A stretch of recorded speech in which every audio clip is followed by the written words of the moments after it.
Donc bonjour à tous, aujourd'hui nouvelle vidéo, donc accompagné de Karana, ici présent, pour présentation de cette Audi A3 8V 150 chevaux. Donc déjà je vais commencer, je peux pas parler, je vais juste vous faire un petit tour de la voiture comme ça, sans que je parle.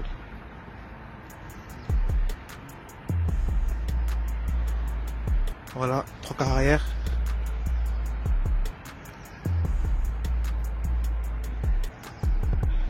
Très belle Audi.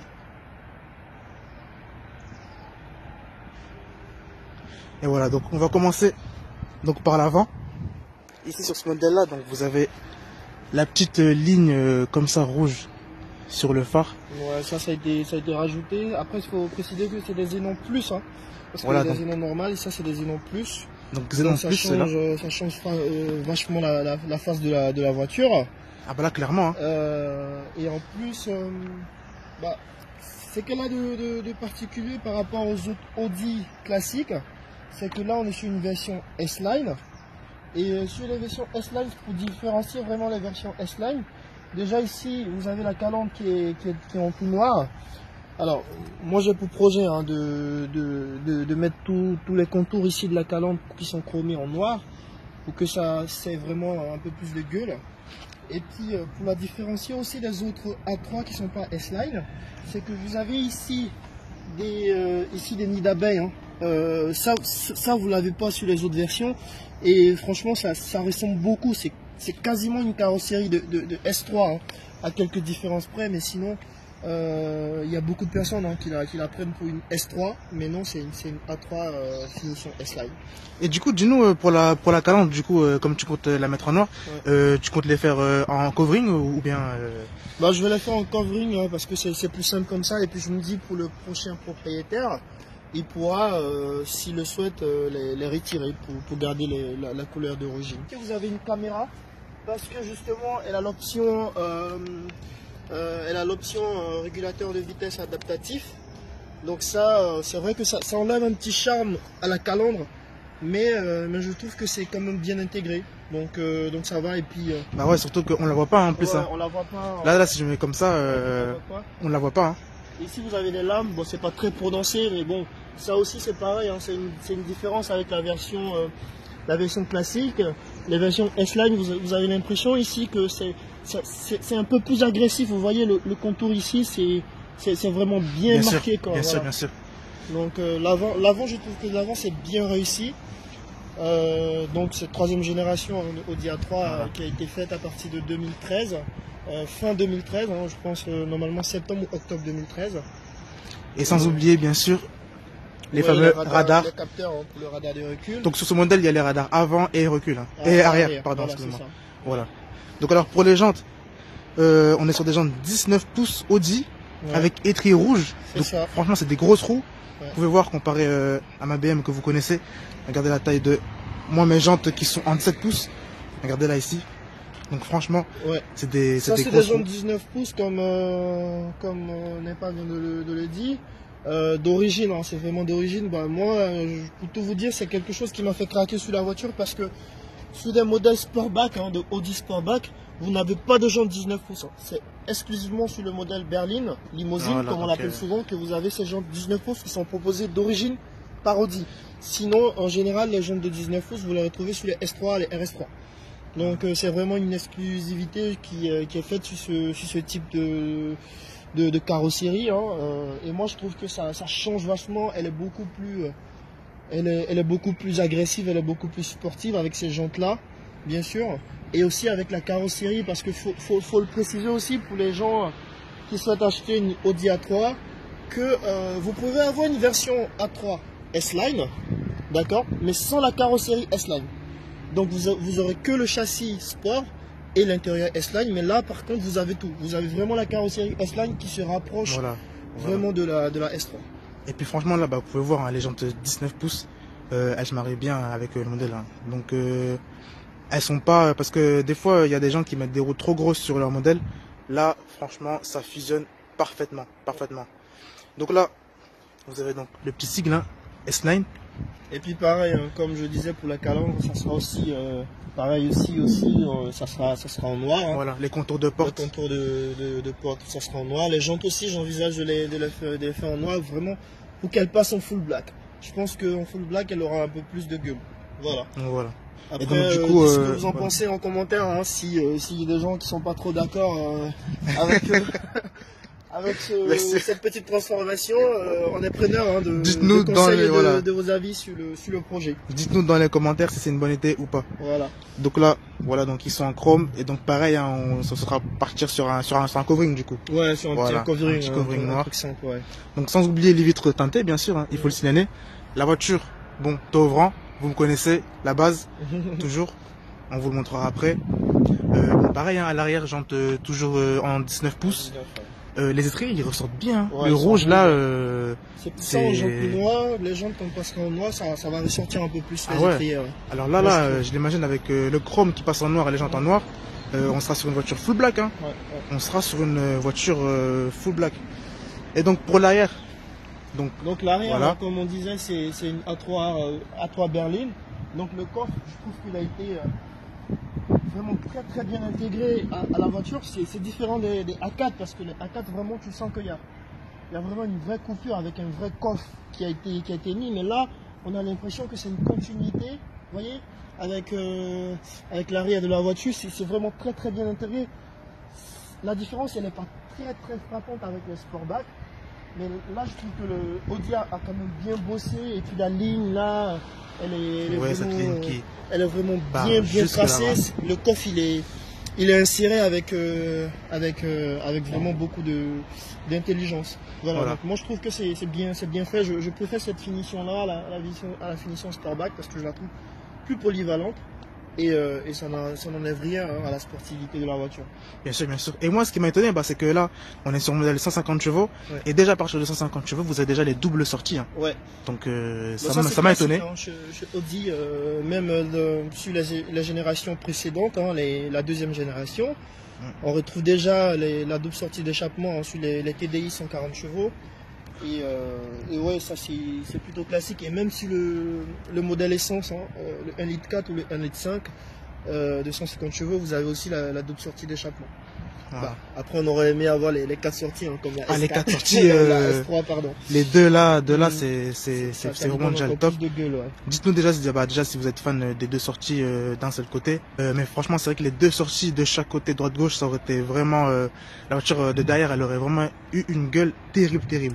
Donc le coffre pour les intéressés. Donc voilà, ton coffre il est super propre. Donc le coffre il est rien dedans. Mais ce qui est étonnant c'est que le coffre il fait 425 litres.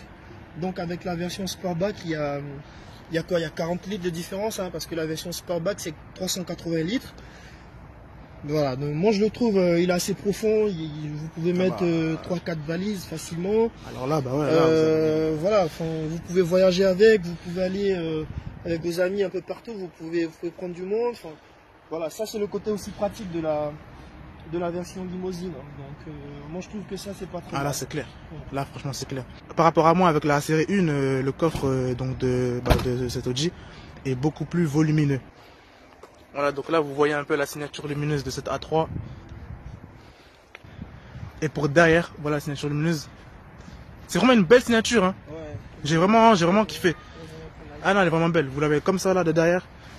Elle est vraiment belle. Après c'est vrai aussi que la version est stylée, elle est aussi bien. Mais celle-là elle est pas mal non plus. Elle est pas mal du tout, hein. Franchement pas mal du tout. Clignotant avant. Donc voilà pour les petits clignotants. Donc là on va vous montrer un peu l'intérieur ce que ça donne. Déjà là je vois qu'on est sur des sièges semi-cuir Alcantara déjà là. Exact. Donc vous pouvez déjà constater. Voilà, donc la finition Audi comme vous savez, donc même sur les portières hein, vous avez du cuir de Alcantara. Donc voilà, on est sur un ciel de toit noir ici là, comme vous pouvez constater. Les lampes en LED. En LED bien sûr, ce que je vois. Petite petites finitions là, c'est la base. Of course. Ici, les petites finitions en rouge, là, c'est toi qui les as rajoutées ou c'était déjà ici? Je les ai rajoutées parce que c'est vrai que Audi, on les critique pas mal, hein, parce qu'ils ont des intérieurs assez sombres. C'est vrai, ils sont un peu sombres. Et bon, moi j'ai voulu apporter un peu de gaieté quoi à la voiture. Franchement, ça donne un rendu, là, vous pouvez constater. Et en plus, ça doit pas être compliqué à faire, ça, non? Non, c'est très simple à placer. En plus. Faut juste les poser. Mais sinon, c'est très simple. Je pense qu'il me semble que ce genre de trucs, vous pouvez les avoir sur Amazon ou sur AliExpress, hein, les trucs eBay, comme ça. Ceux-là, je les ai achetés sur Donc voilà, ceux-là sur eBay. C'est facile à intégrer. Ça aussi, je trouve que c'est pratique. Voilà, donc même ça, là. là. Déposer le téléphone. Hein, Donc si vous avez une Audi et que vous cherchez un peu à l'améliorer, une petite astuce, hein. Voilà, surtout que c'est pas compliqué à faire, pas cher. Ça, du coup, ça c'est en quelle matière, ça c'est? Alors ça c'est de l'aluminium aussi. De l'aluminium. Ouais, franchement, ça aussi, ça. Ça c'est la signature Audi, hein, de mettre comme ça les inserts en aluminium. Ah ouais, non, franchement, ça se marie bien. Vous en avez ici, ici. Vous en avez aussi là-bas un peu. Ça s'intègre parfaitement. Ça se marie vraiment bien. Alors ce qui est bien aussi avec les modèles Audi, moi c'est quelque chose que je trouve que c'est indispensable. Hein, c'est vraiment le volant multifonction déjà, qui est mes plats en cuir. La prise en main elle est parfaite, la forme elle est idéale, c'est vraiment ce qu'il faut. Elle est pas grande, elle est pas non plus toute petite, mais c'est vraiment ce qu'il faut. Et moi je trouve que c'est vraiment ce qui fait la particularité de Audi, c'est que les volants sont vraiment très très bien finis, quoi, avec les surpiquenois ici comme ça. Avec, moi je trouve ça vraiment très très joli. J'ai déjà eu 3 A3 avant et franchement c'est cette version là, je trouve que c'est très très bien réussi. Je la trouve même plus belle que les nouvelles Audi A3 avec les volants un peu carrés. En plus, voilà, moi franchement je préfère ce type de volant là. C'est un écran qui est rétractable, comme on dit, voilà. Donc lui c'est vraiment pratique, hein. Ça vient épurer la planche de bord. Ah ouais, non, c'est classe. Hein. Voilà, donc ça, quand vous n'avez pas besoin, vous le faites. Voilà, quand vous n'avez pas besoin, vous le rangez. Voilà, vous rangez, mais puis voilà, quand vous voulez l'utiliser, avoir une information sur la navigation et tout ça, vous pouvez le ressortir en une seule touche, quoi. Ah ouais, non, c'est vraiment ça. Donc là, on voit qu'il y a bien les clim Bison, hein. Donc au jour d'aujourd'hui, on peut dire que ça c'est un peu la base. Vous avez les sièges chauffants ici. Donc ça aussi, on peut dire que c'est la base. Et puis ici, au niveau de la console, bon, c'est vrai que on vous l'a pas dit, donc on est bien sur une boîte méca. Hein. Est-ce que tu as des choses particulières à dire sur cette boîte? Tu as des problèmes? Est-ce qu'elle est fluide? Elle est très fluide. Hein. Enfin, je pense que Audi, sur ce point-là, ils ont quand même bien travaillé. Après, ça change pas des versions précédentes. Hein. Moi, j'ai pas vu une énorme différence parce que j'avais une Audi A3 deuxième génération aussi avec une boîte manuelle. J'ai une automatique, la S-Tronic aussi, c'était pas mal, mais la boîte manuelle, je trouve que ça s'intègre très bien pour ce type de voiture-là. Tu as du couple, donc ça te permet aussi, quand tu passes en mode sport, de bien ressentir un peu la différence. Donc ici, hein, vous avez ici les différents modes de conduite qui sont donc sport. Là, ça s'affiche également sur le tableau de l'ordinateur de bord. Voilà. Donc ici, la version confort. Ici, vous avez le mode auto, dynamique. C'est connu, hein, pour les gens qui suivent les Audi A3. Donc vous avez les quatre types de et du coup, les modes, ils ne s'affichent pas sur l'écran principal? Alors, je pense que... Si, ils s'affichent, mais... Pour les curieux, donc vous pouvez aussi le voir sur l'écran principal. Parce que moi, je sais que sur la BM, je le vois sur l'écran principal. On va vous montrer un peu ce que ça donne. Ah bah voilà. Voilà les fameux modes. Donc ici, voilà, vous changez comme ça. Ça s'affiche sur l'écran. Mais en général, comme vous n'êtes pas sur cet écran-là, vous le verrez directement sur le tableau de bord. À votre choix. À votre choix. Donc voilà, ici on a le frein à main électrique. Hein. Ah, il est électrique ici. Il est électrique. Ah bah ça c'est quelque chose que je savais pas. Et ça, j'ai pas une option. Ça c'est une option aussi qui te permet ici. Enfin, ici je l'ai pas.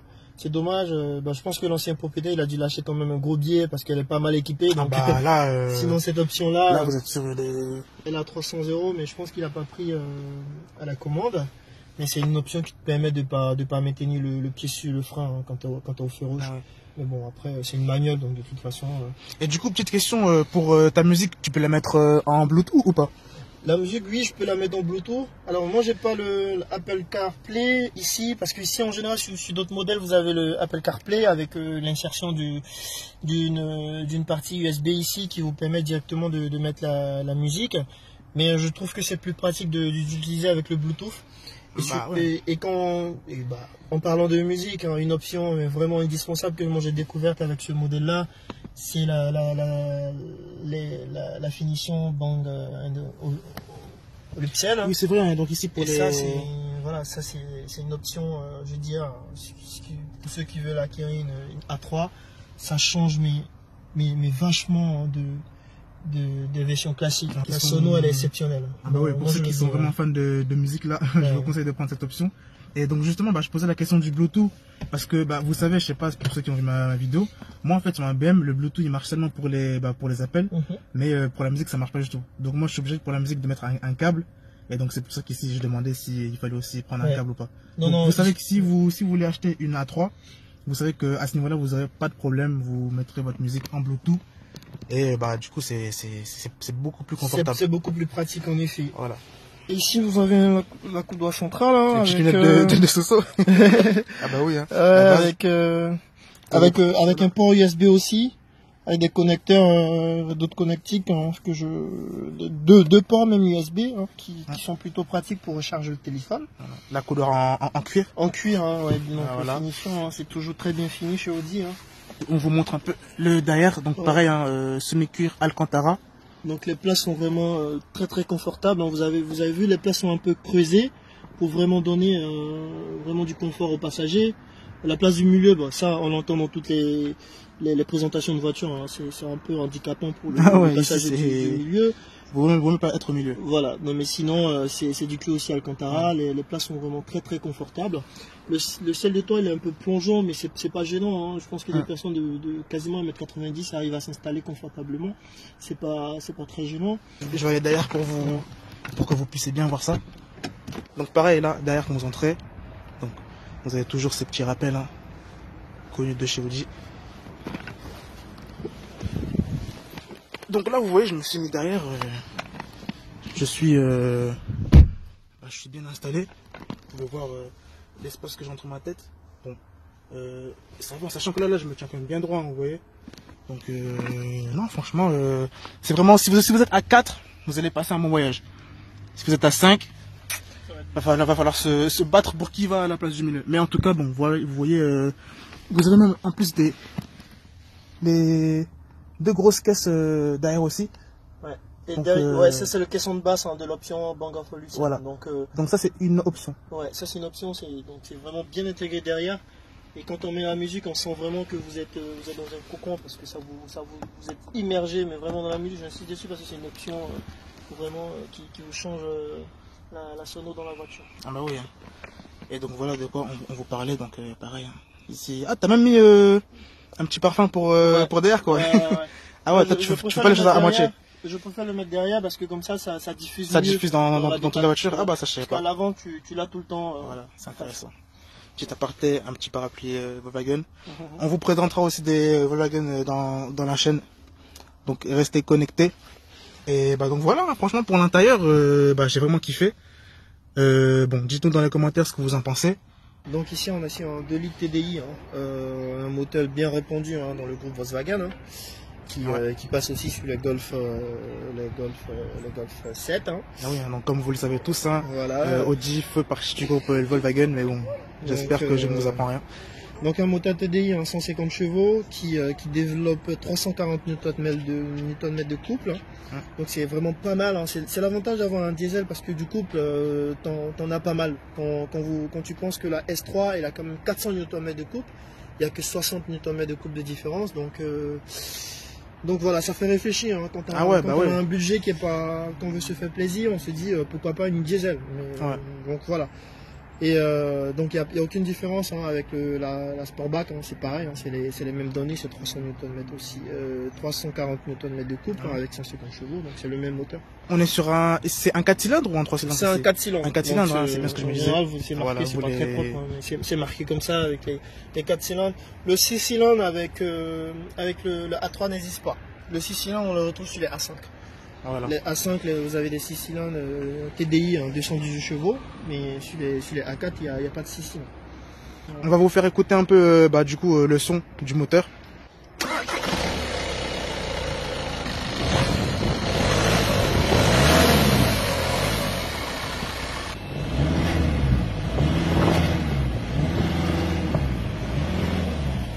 Là, on va partir pour l'essai routier du coup. Hein. Donc les amis, l'essai routier de la Audi A3 8V donc. On est bien lancé dedans. Hein. Au niveau des consommations, qu'est-ce que ça donne pour toi? Bon, au niveau des consommations, c'est une voiture qui est très sobre. Hein. C'est un moteur qui est plutôt connu. Un peu moins sobre que le plus petit moteur diesel. Mais sinon, en termes de consommation, moi je fais beaucoup d'autoroutes. Hein. Donc je suis en général à moins de 6 litres. Hein. Au 100. Ah ouais, moins de 6 litres, franchement, pour un 150 chevaux, c'est pas mal. Ouais. Je suis à 5 litres 8 hein, avec de l'autoroute en consommation moyenne. Et quand je fais beaucoup de villes, je suis en dessous des 7 litres.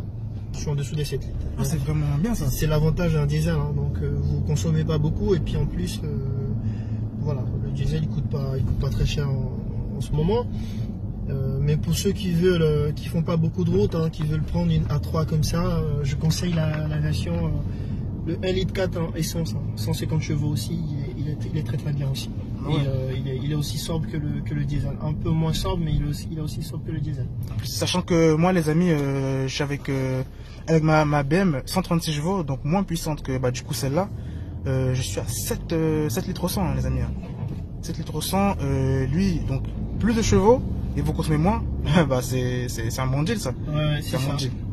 Mais bon après, c'est vrai que le seul inconvénient c'est que du coup sur les véhicules diesel, vous n'aurez pas un aussi bon son que avec les moteurs essence. Mais bon, si vous êtes quelqu'un qui cherche à faire des économies, donc voilà, pas trop toujours être à la pompe, tout ça, franchement orientez-vous sur un moteur diesel. Hein.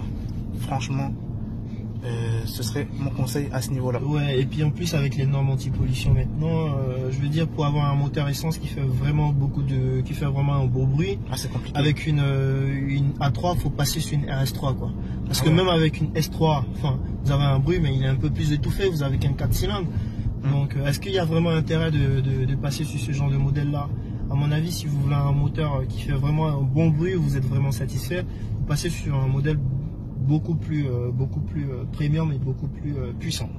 Et puis après RS3 c'est vrai que c'est pas du tout la même chose. Hein. C'est pas voilà, on n'est pas dans les mêmes cordes. Hein. Ah ouais, là c'est encore une catégorie. Hein. D'ailleurs ce serait bien si sur la chaîne que je vous montre un peu une S3 là. C'est dans mes prévisions, ne vous inquiétez pas, vous savez, il y a beaucoup de choses qui vont arriver. Donc restez connectés. Elle chauffe vraiment très vite. Hein. Ouais. Donc là on est en mode efficiency, hein, c'est le mode économique, hein, voilà, si vous voulez. D'économiser du carburant. Et je ne l'ai pas précisé en termes de consommation, je disais que la consommation était maîtrisée, mais avec le plein, hein, vous faites facilement 750-780 km. Quand même, hein, quand même.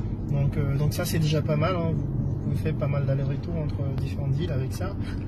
Pour tout vous dire, en mode confort, en passant du mode efficiency en mode confort, on ne sent pas tout de suite la différence. Il n'y a pas une grosse différence. Ouais, la différence, elle ne se sent pas tout de suite. C'est un peu normal parce que le mode efficiency consiste à te faire économiser du carburant, donc tu ne sens pas la bascule, quoi.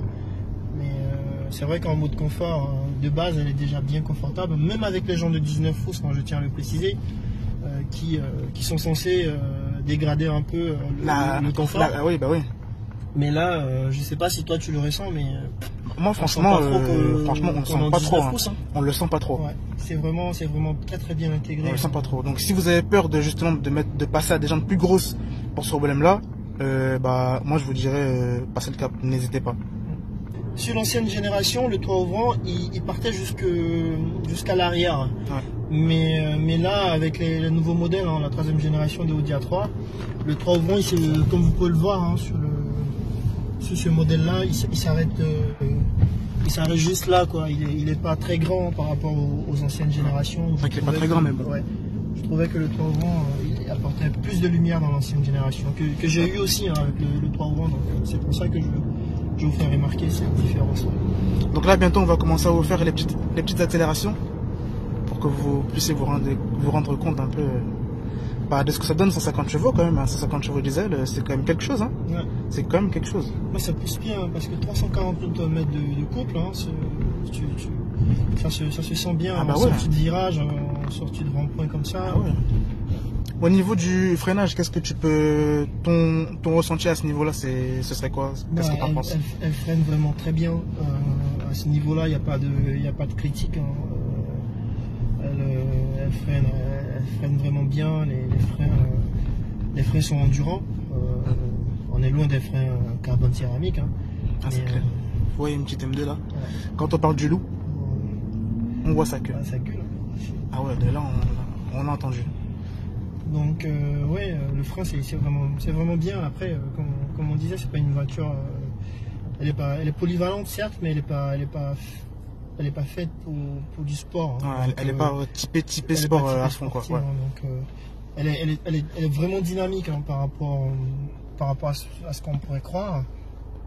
Elle est aussi très confortable, mais c'est pas une sportive. Hein. Si vous cherchez une sportive, faut s'orienter vers au moins minimum une S3, ouais, minimum. Mais sinon une RS3 quoi. Voilà. Donc voilà. Donc pour répondre à ta question, le frein il est très bien. Franchement, il n'y a pas de critique particulière à avoir sur cet aspect-là de la voiture.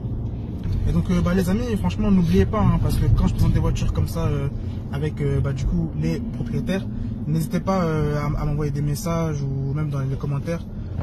Si vous avez des questions un peu plus particulières que vous aimeriez que je pose aux gens, dites-moi quel genre de questions vous aimeriez que je pose. Comme ça, pour vous, vous obtenez des réponses en direct. Quoi. Ouais. Et je tenais aussi à dire pour compléter ce que Napa vient de dire. Moi, je suis abonné aussi hein, de la chaîne de Napa, donc je pourrais également répondre à vos questions. Hein. N'hésitez pas à les poser en commentaire. Je suivrai cette vidéo, je la mettrai en notification, donc je pourrai répondre à vos questions. L'intérêt de aussi faire cette vidéo-là, c'est que les vidéos des journalistes, on n'a pas vraiment une idée très précise de la voiture. Moi, je l'ai depuis un certain moment, donc je pourrais éventuellement répondre à vos questions. Donc, à ce niveau-là, c'est cher quand même.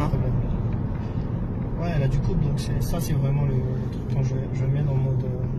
Je vais la mettre en mode sport, pour qu'on puisse apprécier le bruit factice que disent nos amis. On est passé au mode sport là. Donc, donc ça change beaucoup parce qu'en mode sport, le volant il devient plus ferme. On passe à chose sérieuse. Voilà, la voiture elle est. Franchement là pour le coup ils ont bien bossé, ils l'ont pas mis comme ça pour le décor. On sent vraiment que la voiture, les suspensions elles sont plus fermes, le volant il est beaucoup plus dur. Et puis c'est beau, voilà, c'est vraiment sportif quoi. C'est pas, à ce niveau-là ils n'ont pas fait semblant Audi. Donc ça c'est appréciable. Donc les amis, si vous voulez, si vous avez des questions encore plus personnelles que vous voulez poser à Karna, vous avez son Insta donc qui va s'afficher ici en bas. Voilà. Donc petite accélération. Ah ouais quand même non. Donc ça fait un gentil bruit dans les enceintes. Ah quand même hein. C'est dommage là on a la Clio devant qui nous gêne mais.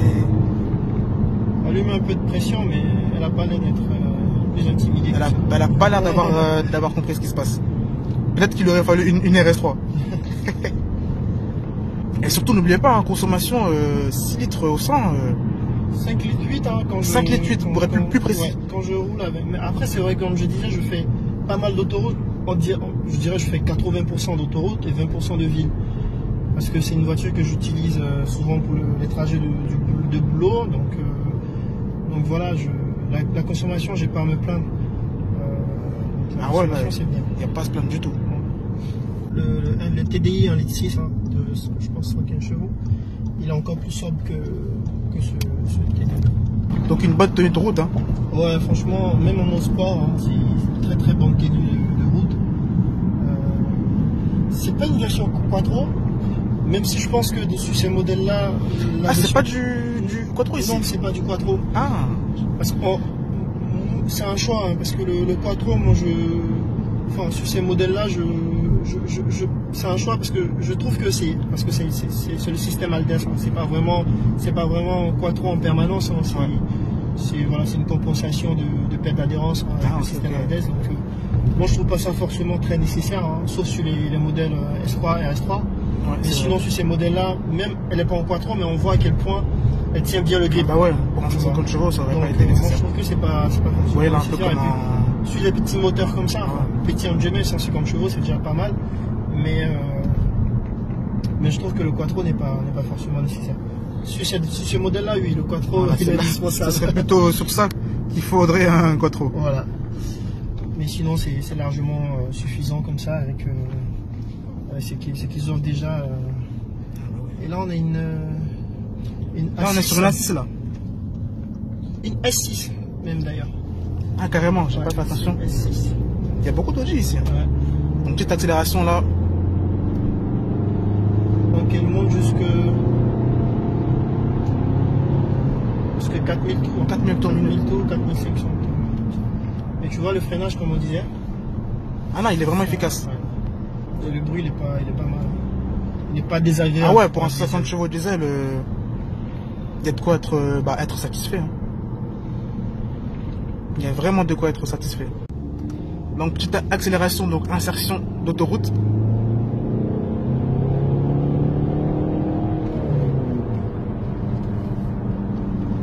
Ah non, le son il est...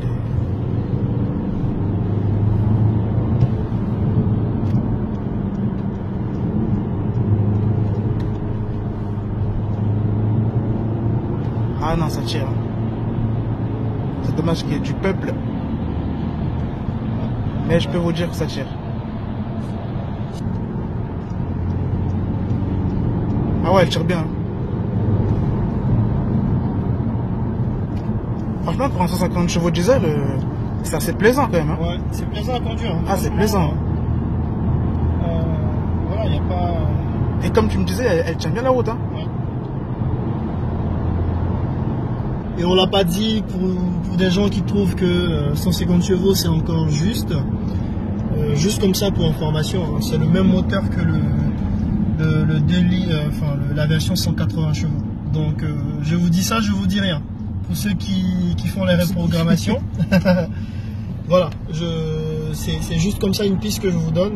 Donc elle peut passer très facilement à 180 chevaux en stageant sans que vous ayez des modifications particulières à faire. C'est le même moteur. Voilà. Donc pour ceux qui ne sont pas satisfaits du 150 chevaux, vous pouvez vous orienter vers une reprogrammation. Ouais. Voilà. Jusqu'à 180 chevaux avec un couple monstrueux. Là normalement vous serez rassasiés. Donc les amis, voilà pour cette petite vidéo. Hein. Nous on va vous laisser. Donc surtout n'oubliez pas, si vous n'êtes pas encore abonné à la chaîne APA Auto et que vous voulez plus de vidéos de ce genre, n'oubliez pas, abonnez-vous. Si vous avez aimé cette vidéo, lâchez un petit like, hein, ça fera plaisir. Et puis on se dit à la prochaine. Allez, ciao.